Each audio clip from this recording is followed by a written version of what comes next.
Hi everybody, thank you for coming today. I'm Jordan Radenoff, and I have a question for everybody. Do you remember going to pre-cal, calculus, geometry, learning the square root, PEMDAS, the area of a triangle, the area of a square? We all remember those classes, but do you remember being taught how to manage a credit card, keep track of your credit score, build a savings, track your income? I don't remember being taught that. We're just expected to know. We graduate high school, we go off into the real world, and we're expected to know how to manage our finances. I think it's very important that young adults are taught how to manage their finances at a younger age to better prepare themselves for adulthood. I have 2 kids in daycare, after school care.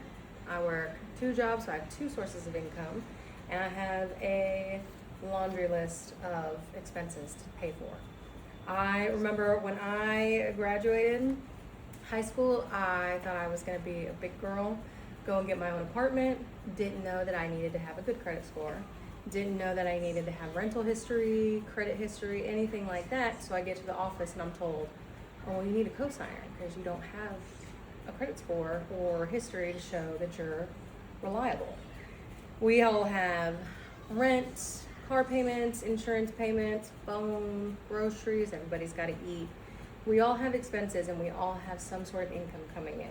But if we're not taught how to correctly manage that, then the higher likelihood of accruing debt, not managing our money positively, or overspending increases.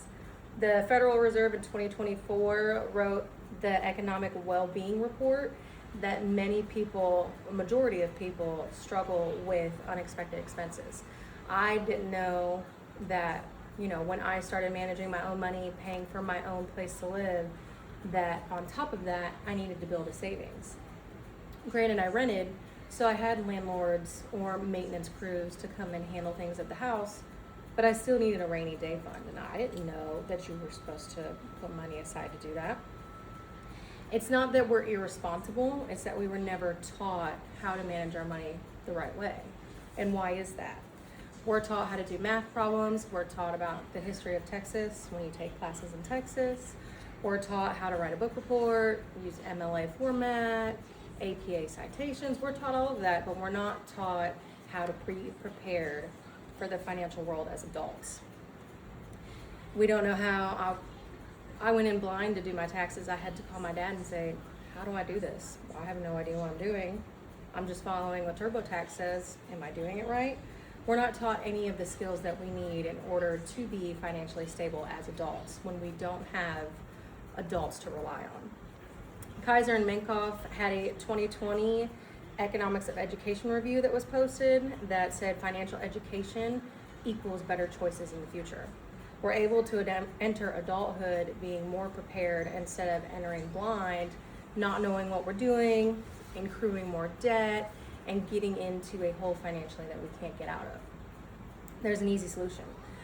We teach younger kids how to manage their money from the start, and as adults, we really simplify the process of giving all of our incoming revenue a place or a job.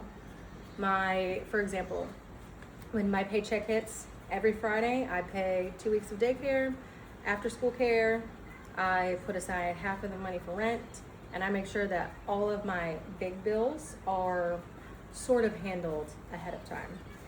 The Consumer Financial Protection Bureau had a report that explained that financial education has a direct positive impact on, I would say, young adults going into adulthood.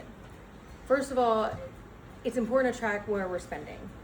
I know, and my 6-year-old will tell you that most of my spending goes to Amazon. Mom, the Amazon truck came again. Mom, Amazon's here for you. Mom, there's a package for you. And so it's so simple to use any app that's available, a little notebook that you get from the Dollar Tree, printer paper, a note card.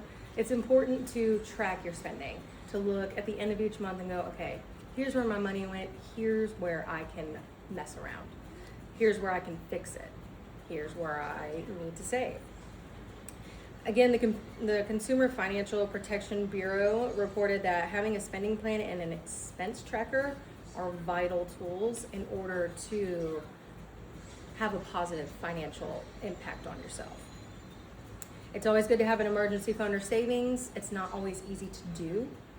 It doesn't need to be hundreds of dollars every month or hundreds of dollars every paycheck.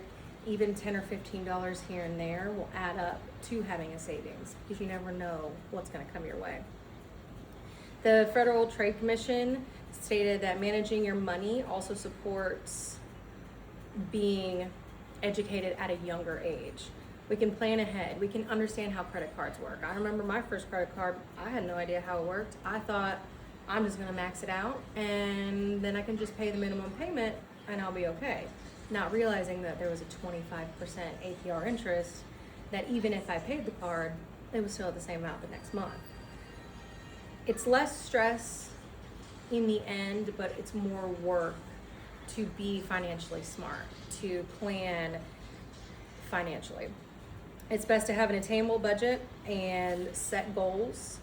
It's a necessary tool to be able to have financial stability and have the tools going from being a teenager to an adult. Being prepared is positive. So I encourage everybody to go out this month, take 30 minutes once a week, track your spending, create a budget, see a change in your finances. It starts with us. And I think it's a great idea that we teach the younger generation how to avoid accruing debt, how to avoid getting into a financial situation that they can't get out of. So that's my tip for you guys, and that's my challenge. Go home, see if you can create a budget and expense tracker and see how it changes things. Thank you.